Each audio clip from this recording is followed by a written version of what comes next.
Good morning students, welcome to my online study channel the education planet.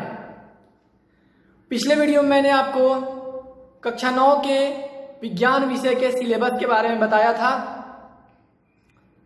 आज मैं आपको विज्ञान के पहले भाग भौतिकी के बारे में बताऊंगा और साथ ही साथ भौतिकी के सबसे महत्वपूर्ण टॉपिक मापन के बारे में भी बताऊंगा। तो शुरू करते हैं आज का क्लास। वास्तव में विज्ञान मापन पर ही आधारित है, अतः यह जान लेना अति आवश्यक है कि मापन क्या है।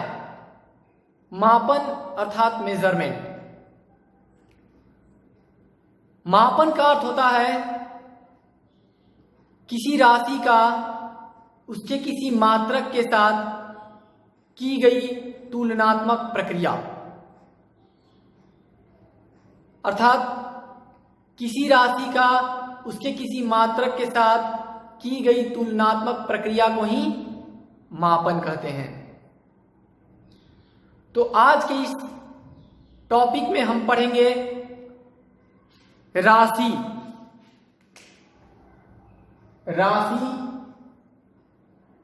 भौतिक राशियां, भौतिक राशियों के प्रकार। तो शुरू करते हैं। सबसे पहला हमारा टॉपिक है राशि क्या है।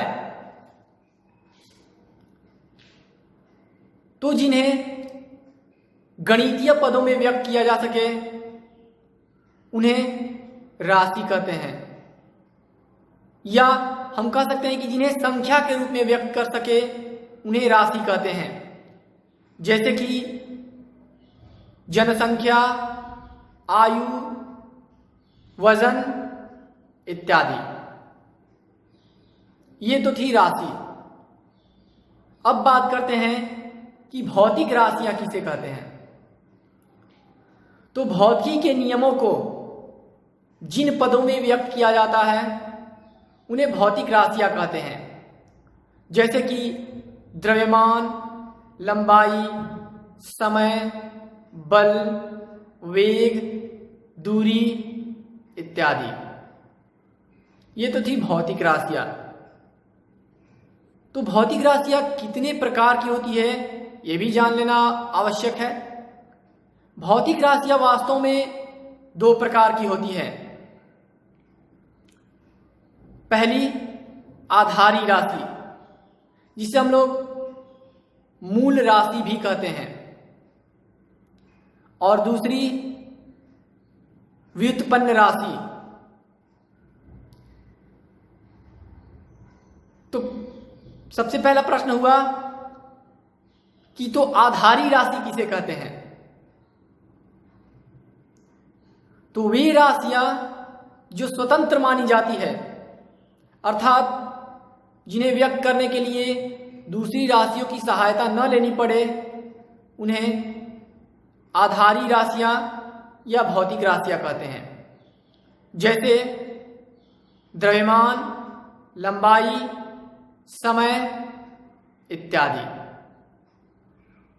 वास्तव में आधारी राशियों की संख्या कुल 7 होती है, जिनकी चर्चा मैं अगले वीडियो में करूंगा। अब बारी आती है व्युत्पन्न राशियों की। ये व्युत्पन्न राशियां क्या हैं? तो वैसी राशियां जिन्हें आधारी राशियों के रूप में व्यक्त किया जाता हो,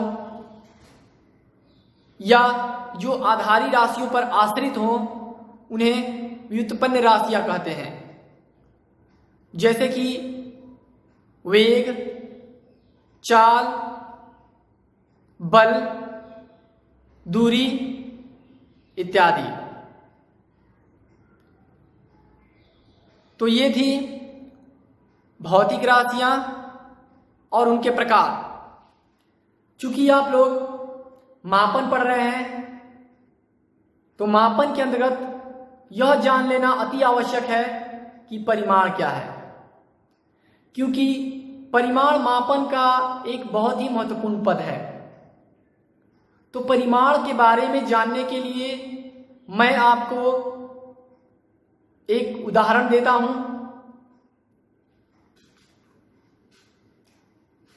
यह है चीनी, जो कि एक पदार्थ है, और यह है चीनी का वजन। वास्तव में किसी भी मापने अथवा तौलने वाली चीज का हम लोग द्रव्यमान मापते हैं, इसलिए मैंने यहां द्रव्यमान लिख दिया है ताकि आपको पता चल सके कि मैं चीनी के द्रव्यमान को माप रहा हूं, जो है 2 किलोग्राम। तो इसमें दो शब्द हैं, एक है अंक जिसे हम लोग संख्यात्मक मान कहते हैं, और दूसरा है मात्रक। तो इस प्रकार हम कह सकते हैं कि संख्यात्मक मान एवं मात्रक का गुणनफल ही परिमाण कहलाता है। तो ये थी परिमाण की परिभाषा। किसी राशि के संख्यात्मक मान एवं उसके मात्रक के गुणनफल को ही परिमाण कहते हैं।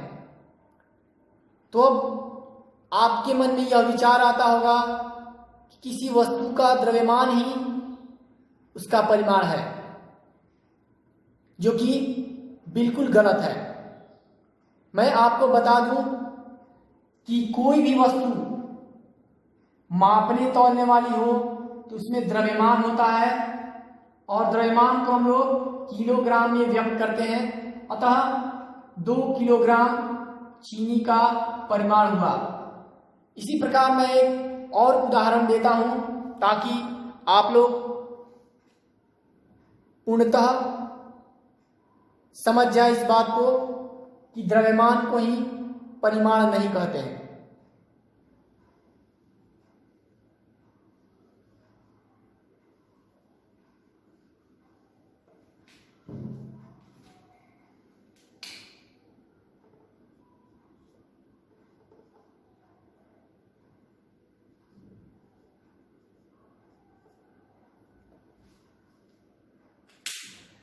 कोई रस्सी है। अब देखिए, आप लोग सभी जानते हैं कि रस्सी में द्रव्यमान नहीं होता, तो रस्सी में क्या होती है? लंबाई।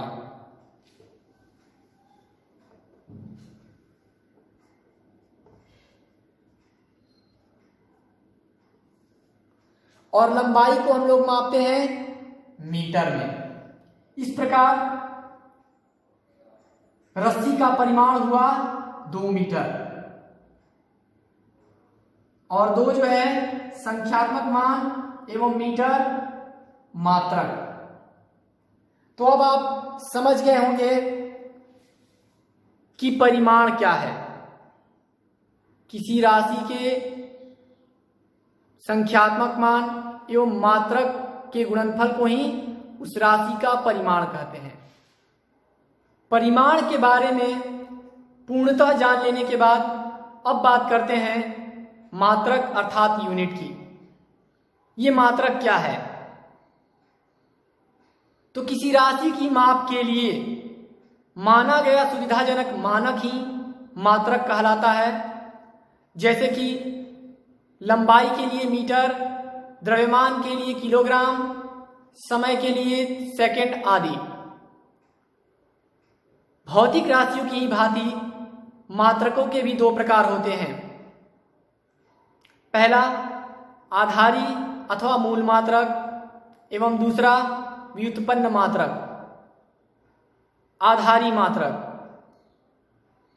वे मात्रक जिन्हें व्यक्त करने के लिए किसी अन्य मात्रक की सहायता न लेनी पड़े, उन्हें आधारी अथवा मूल मात्रक कहते हैं।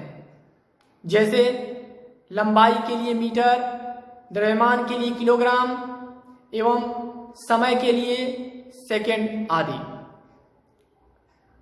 दूसरा है व्युत्पन्न मात्रक। वैसे मात्रक जिन्हें व्यक्त करने के लिए दूसरे मात्रकों की सहायता लेनी पड़े, उन्हें व्युत्पन्न मात्रक कहते हैं। जैसे बल के लिए न्यूटन, वेग के लिए मीटर प्रति सेकेंड त्वरण के लिए मीटर प्रति सेकंड स्क्वायर आदि। ये सभी व्युत्पन्न मात्रक हैं। मात्रकों के प्रकार के बाद अब बात करते हैं मात्रकों की पद्धति की। ये मात्रकों की पद्धति किसे कहते हैं? तो सभी तरह की राशियों के लिए मात्रकों के पूरे समूह को ही मात्रकों की पद्धति कहते हैं।